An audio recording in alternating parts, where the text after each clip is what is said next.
Shalom, selamat sore Bapak Ibu yang terkasih dalam Tuhan kita Yesus Kristus. Kita sangat bersyukur bahwa sore hari ini kita boleh kembali untuk mengikuti ibadah tengah minggu. Sebelum kita memulai, marilah kita mengambil saat teduh sejenak.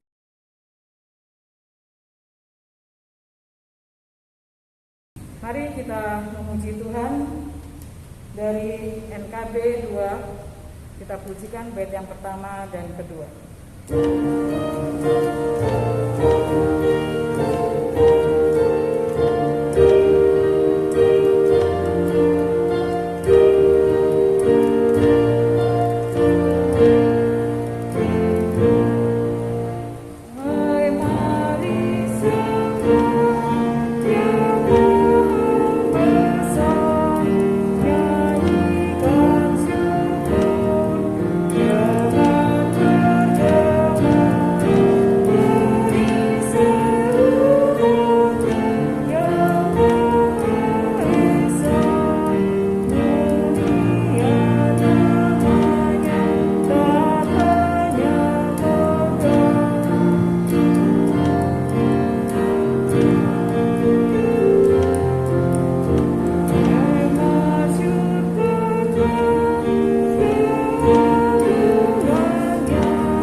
Ketika waktu merayap pasti, ketika malam tiba.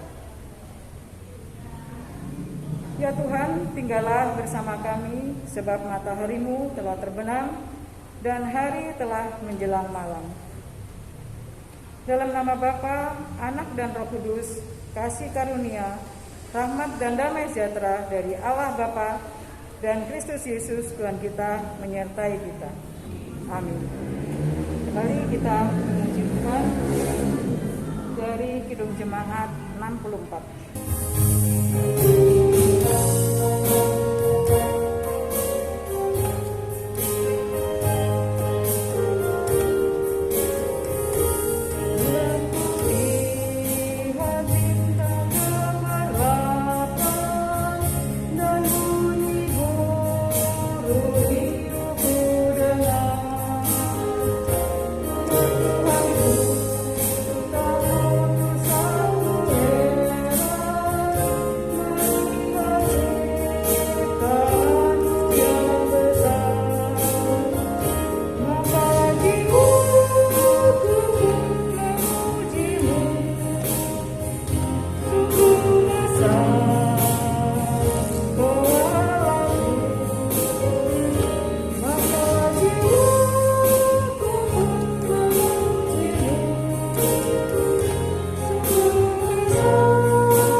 membesarkan nama Tuhan melalui pujian Mazmur yang kita ucapkan secara berbalasan. Tuhan adalah gembalaku, takkan kekurangan aku. Ia menyegarkan jiwaku, ia menuntun aku di jalan yang benar oleh karena namanya. Engkau menyediakan hidangan bagiku di hadapan lawanku. Engkau mengurapi kepalaku dengan minyak, pialaku penuh melimpah.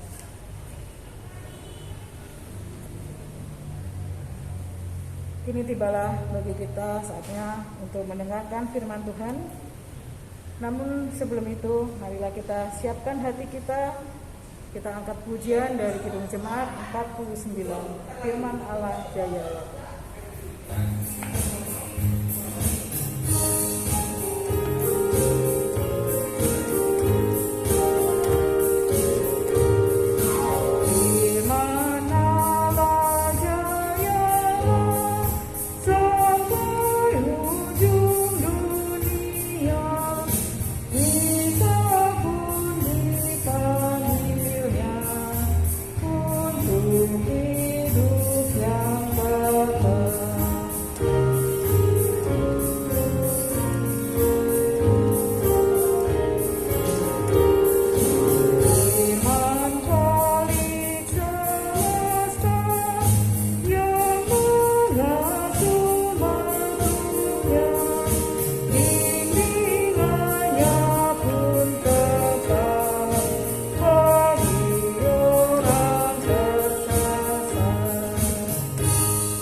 Jemaat yang terkasih di dalam Tuhan Yesus Kristus, pada hari ini kita akan merenungkan firman Tuhan yang diambil dari Roma 12 ayat 9 sampai dengan 16b.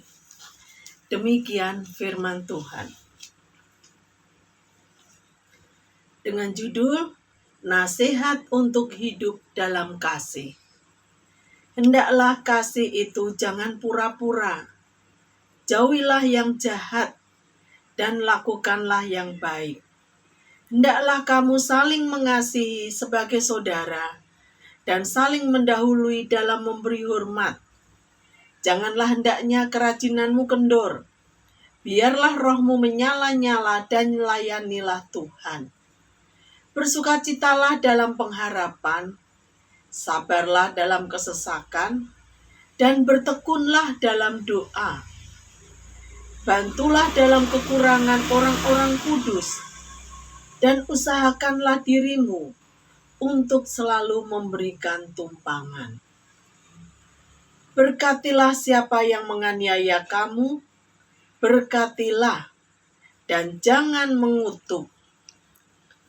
Bersukacitalah dengan orang yang bersukacita, dan menangislah dengan orang yang menangis. Janganlah menganggap dirimu pandai. Demikianlah firman Tuhan. Berbahagialah setiap orang yang mendengarkan firman Tuhan, serta melakukannya dalam kehidupannya sehari-hari. Jemaat yang terkasih, pada hari ini temanya adalah hidup bijaksana membawa berkat. Ya. Nah, sekarang hidup yang bijaksana itu hidup yang bagaimana? Ya. Hidup yang baik bijaksana adalah hidup yang menggunakan akal budi yang mulia. Kita sebagai pengikut Kristus, akal budi yang mulia adalah akal budi yang berasal dari firman Tuhan. Akal budi yang berasal dari Tuhan Yesus Kristus. Nah, sekarang kalau berkat itu apa sih? Berkat adalah karunia Tuhan yang mendatangkan kebaikan bagi kehidupan manusia. Mendatangkan kebaikan bagi hidup kita dan hidup Bapak, Ibu, serta saudara semuanya. Di dalam kisah yang kita baca tadi, bacaan Alkitab yang sudah kita baca tadi, Rasul Paulus mengajarkan kepada kita semua untuk nasihat untuk hidup dalam kasih. Nah, kita hidup bijaksana ya. Itu tentunya juga kita hidup dalam kasih. Bagaimana kita hidup harus bijaksana? Hidup di dalam kasih itu. Yang pertama, ya, Paulus menasihatkan agar tindakan kasih itu jangan pura-pura. Kasih itu adalah tulus. Kasih itu ikhlas. Kasih itu tidak bersandiwara, tidak pura-pura.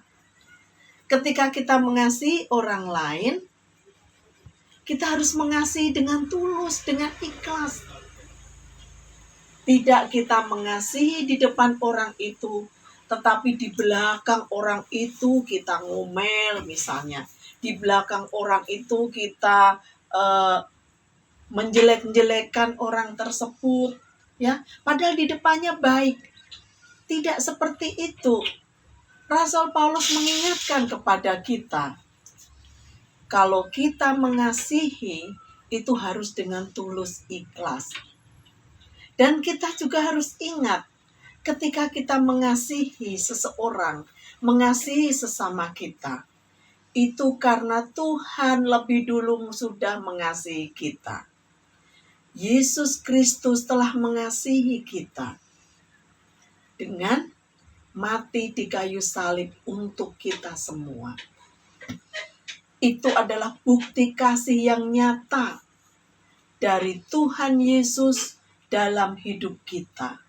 Nah, kita pun demikian harus mengasihi sesama kita dengan tulus ikhlas, sebagaimana Yesus mengasihi kita semuanya. Ya. Kemudian kasih itu juga tidak mengharapkan segala sesuatu. Misalnya, saya mengasihi atau memberi seseorang, ya, dengan keinginan kita untuk menerima imbalan, ya, balasan atas kebaikan apa yang sudah kita berikan terhadap seseorang itu. Tidak. Tetapi kasih adalah tulus, tidak meminta balasan apa-apa. Nah, kemudian yang kedua adalah Paulus meminta jemaat untuk menjauhi yang jahat dan melakukan yang baik.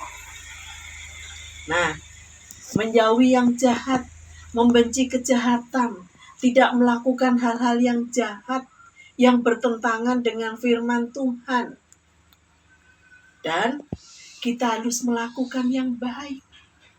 Melakukan yang baik itu yang bagaimana? Tentunya yang sesuai dengan kehendak Tuhan. Kita lakukan yang baik terhadap sesama kita. Yang ketiga, Paulus meminta untuk kita saling mengasihi dalam kasih persaudaraan. Istilah kasih persaudaraan, ya, artinya seperti di dalam keluarga. Di dalam keluarga yang penuh dengan cinta kasih, penuh dengan kehangatan. Ini juga kita bawa keluar, ya, supaya kita mengasihi orang lain itu dengan penuh kehangatan, ya, dengan cinta kasih persaudaraan, ya, satu sama lain. Jemaat yang satu dengan yang lain, kita dengan orang lain, dengan penuh rasa persaudaraan. Kemudian yang keempat, ya, mereka harus saling mendahului dalam memberi hormat. Mendahului dalam memberi hormat, ya. Ketika kita mendahului memberi hormat, itu artinya apa? Artinya kita memandang orang lain itu, saudara kita itu, lebih penting daripada diri kita. Ya, kita merendahkan diri kita, merendahkan hati kita untuk mau memberi hormat kepada orang lain. Bukan karena seperti ini, ya, contohnya. Dia kan gak pernah memberi hormat ke saya. Dia sikapnya gak benar sama saya. Ngapain saya ngasih hormat ke dia? Nah, ya, di sini kita diingatkan bahwa kita harus mendahului dalam memberi hormat, ya. Memandang saudara kita lebih penting daripada diri kita. Yang kelima, orang percaya itu harus memelihara roh Allah agar selalu menyala-nyala di dalam melayani Tuhan. Bagaimana caranya kita memelihara roh Allah agar tetap menyala-nyala di dalam melayani Tuhan? Tentunya hati kita harus terpaut kepada Tuhan, ya, dengan berdoa, dengan baca firman Tuhan, kita akan dikuatkan, ya, kita akan menyala-nyala dalam melayani Tuhan, ya, dalam melayani sesama kita. Dengan semangat seperti ini, orang percaya tidak akan mudah menyerah. Orang percaya tidak mudah putus asa, ya, karena dia punya semangat yang menyala-nyala. Melayani Tuhan tidak melayani di dalam gereja saja, tetapi melayani Tuhan juga melayani sesama manusia. Ya, kita tidak mudah putus asa ketika kita menghadapi tantangan demi tantangan dalam pelayanan kita. Kita tidak mudah putus asa. Karena apa? Karena kita memiliki Tuhan. Ya. Dan kita harus ingat bahwa pelayanan kita ini adalah untuk kemuliaan nama Tuhan. Nah, kemudian yang keenam, ya. Pentingnya mempergunakan kesempatan yang ada. Hidup ini memberikan banyak kesempatan untuk kita mau belajar, ya. Kita gunakan kesempatan yang ada untuk mengasihi orang lain, untuk melayani Tuhan, melayani sesama kita. Kita ingat pujian, hidup ini adalah kesempatan, ya.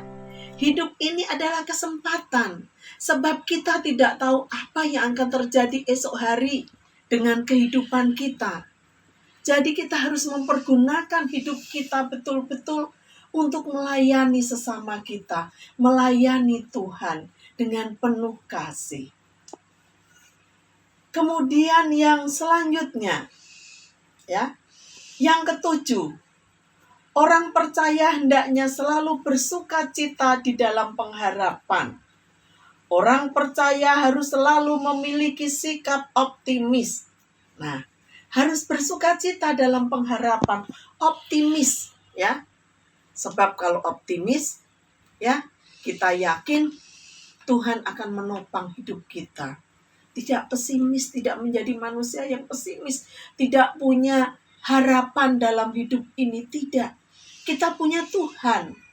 Untuk itu, di sini kita diingatkan untuk kita selalu optimis, ya. Selalu bersukacita dalam pengharapan kita di dalam Tuhan. Kemudian yang ke-8, orang percaya dalam menghadapi kesesakan, mereka hendaknya bersabar. Kesabaran adalah tanda bukti kemenangan bagi orang percaya. Saya yakin setiap kita, saya dan saudara-saudara semua tentunya mempunyai pergumulan hidup, ya. Saya yakin setiap dari kita tentu punya pergumulan hidup, ya. Nah, di dalam pergumulan hidup ini, di dalam kesesakan kita ini, ya, hendaknya kita harus bersabar, ya. Tidak mudah kita gerusa-gerusu, ya. Tidak mudah emosi, ya.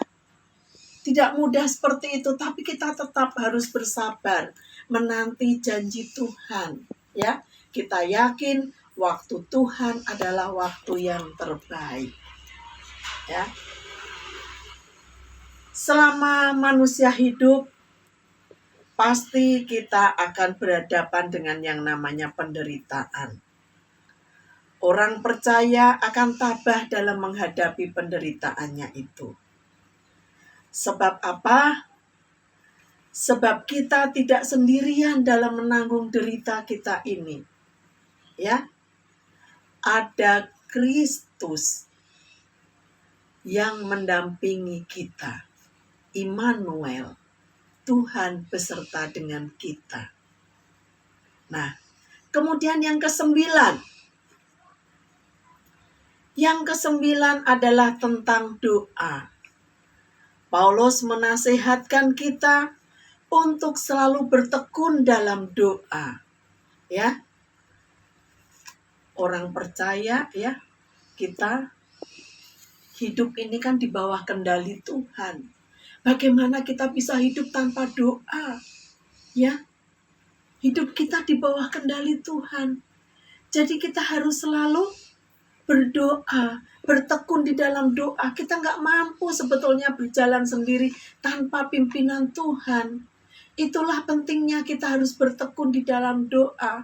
Ketika pagi hari kita bersujud mohon pimpinan Tuhan, bertekun terus di dalam doa. Ya, Paulus mengingatkan seperti itu. Bahkan ada yang mengatakan ketika orang itu berhenti berdoa, dia tidak mau berdoa, sebenarnya mereka ini sedang menghindari kekuatan Allah. Ya, dia mengandalkan dirinya sendiri. Saya mampu untuk berjalan, saya mampu untuk hidup. Nah, padahal kita dengan berdoa, kita mengandalkan Tuhan.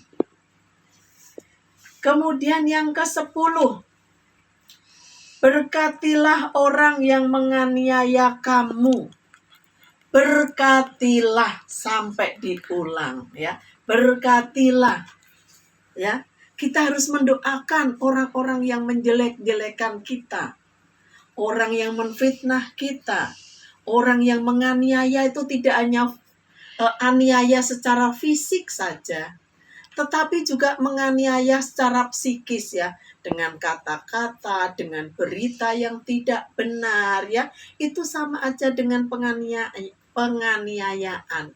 Ya, kita harus mengampuni mereka. Kita berdoa Tuhan memberkati mereka, memberikan hikmat dan kebijaksanaan untuk mereka. Ya. Kita jangan mengutuk ya.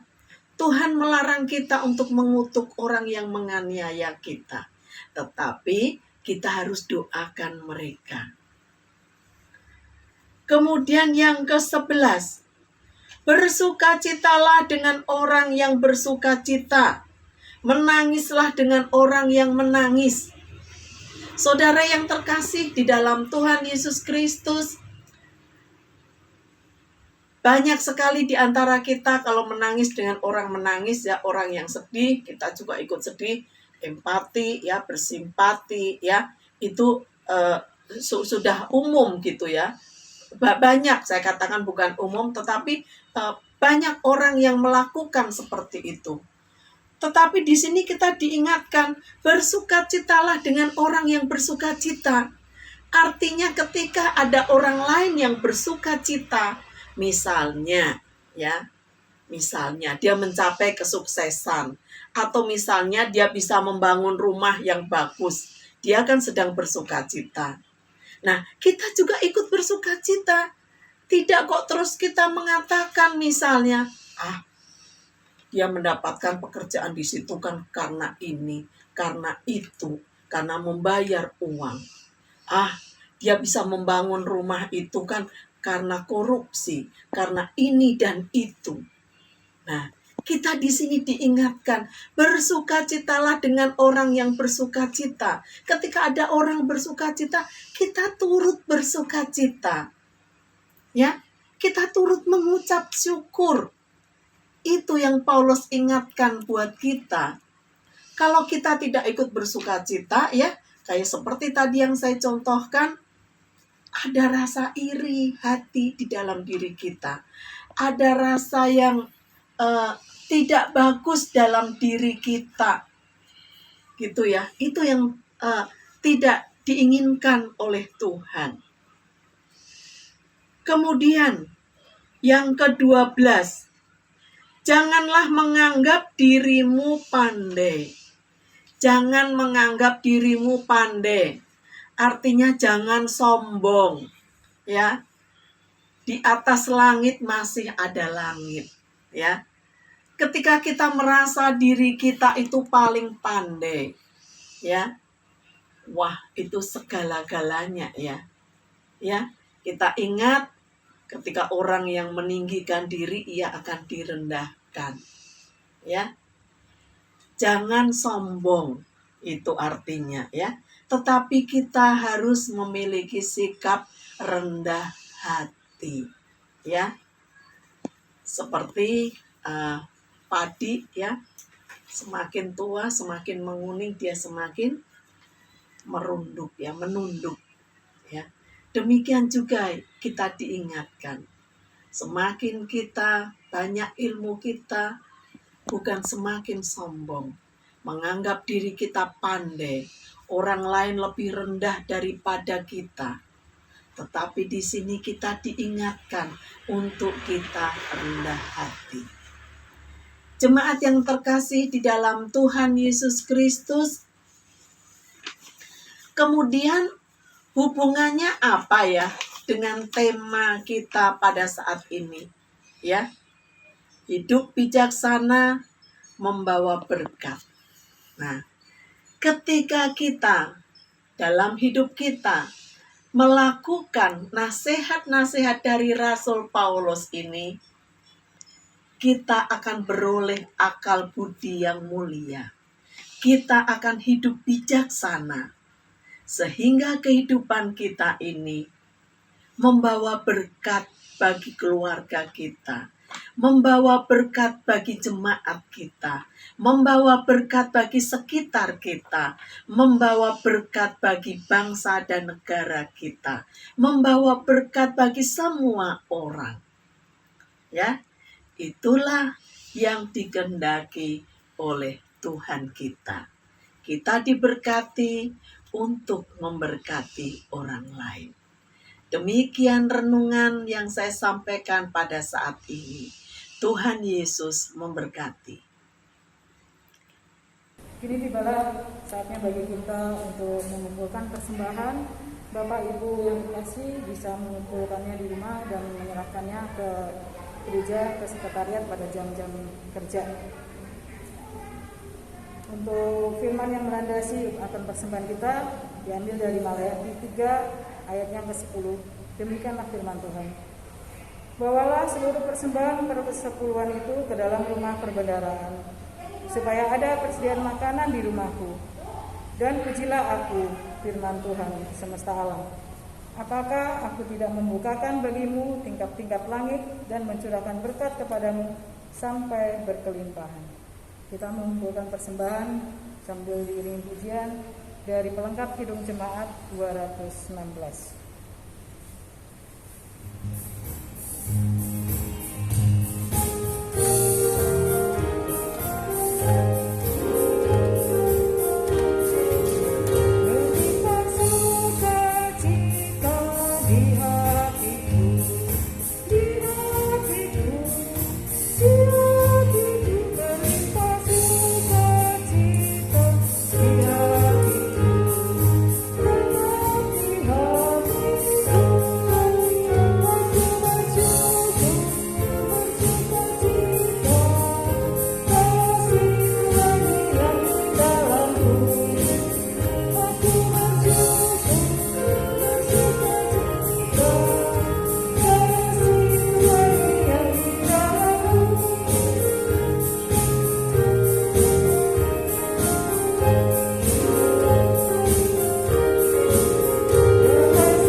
dan doa syafaat akan dipimpin oleh Ibu Rana. Jemaat yang terkasih di dalam Tuhan Yesus Kristus, mari kita berdoa syafaat bersama-sama. Mari kita berdoa. Allah Bapa yang di surga, kami mengucap syukur untuk kasih setia Tuhan, pemeliharaan Tuhan, penyertaan Tuhan di dalam kehidupan kami sampai dengan saat ini. Kami juga bersyukur untuk firman Tuhan yang sudah mengingatkan kepada kami semua agar kami hidup bijaksana, sehingga hidup kami dapat menjadi berkat bagi sesama kami. Pimpin kami Tuhan untuk hidup lebih bijaksana. Kami mohon pimpinan-Mu ya Tuhan. Kami juga mohon ampun akan segala salah dosa kami. Jika dalam hidup kami, seringkali kami tidak hidup dengan bijaksana. Seringkali hidup kami tidak menjadi berkat bagi sesama kami. Kami mohon pengampunan dari-Mu. Bapa, pada saat ini kami menaikkan syafaat kami. Kami berdoa bagi saudara-saudara kami yang saat ini sedang sakit ya Tuhan. Mereka terbaring di rumah sakit atau mungkin di rumah.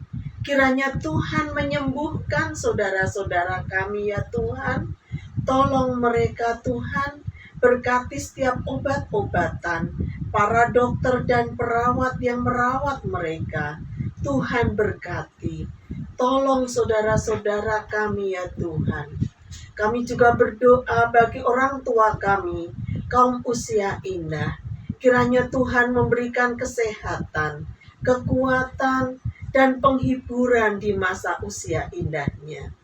Kami berdoa bagi saudara-saudara kami yang saat ini sedang hidup dalam pergumulan mereka Tuhan, baik pergumulan di dalam mencari pekerjaan, pergumulan di dalam ekonomi keluarga, pergumulan di dalam rumah tangga mereka, pergumulan menghadapi anak-anak mereka, pergumulan mencari pasangan hidup yang seiman, mendambakan pasangan hidup yang seiman, pergumulan menginginkan buah hati, menginginkan anak.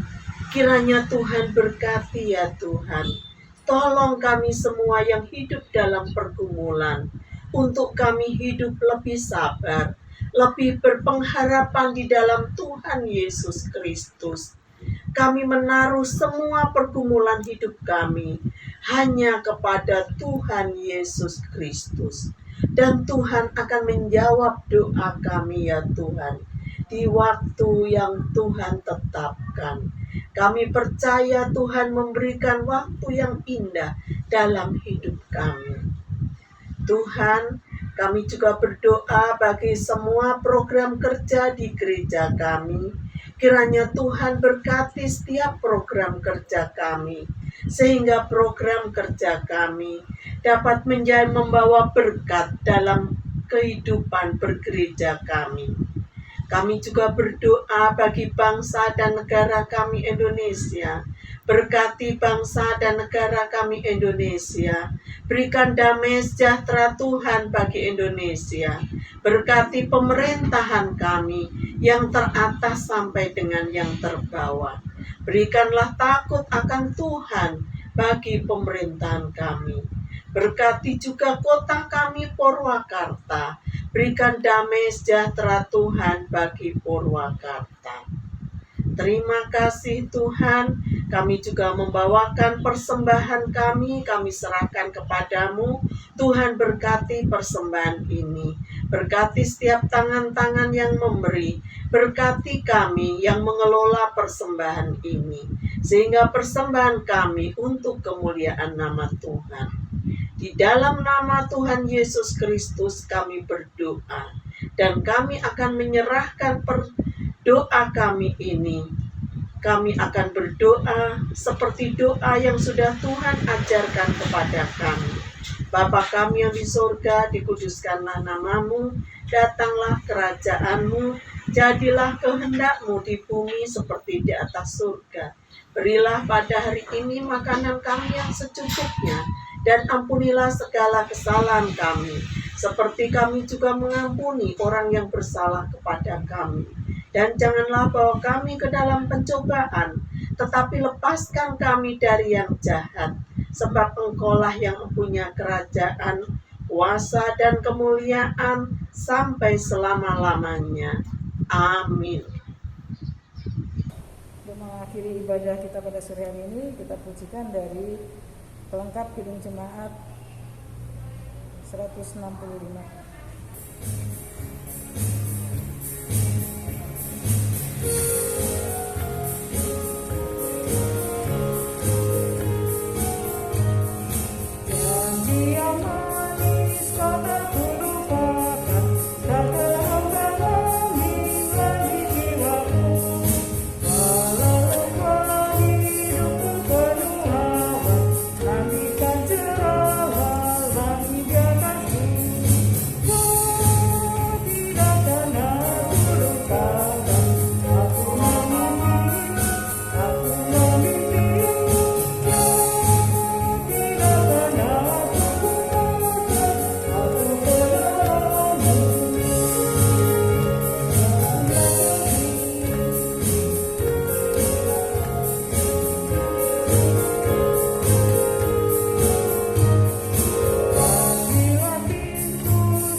Jemaat yang terkasih di dalam Tuhan Yesus Kristus, marilah kita menerima berkat Tuhan. Kasih karunia Tuhan Yesus Kristus dan kasih Allah serta persekutuan Roh Kudus menyertai saudara-saudara. Amin.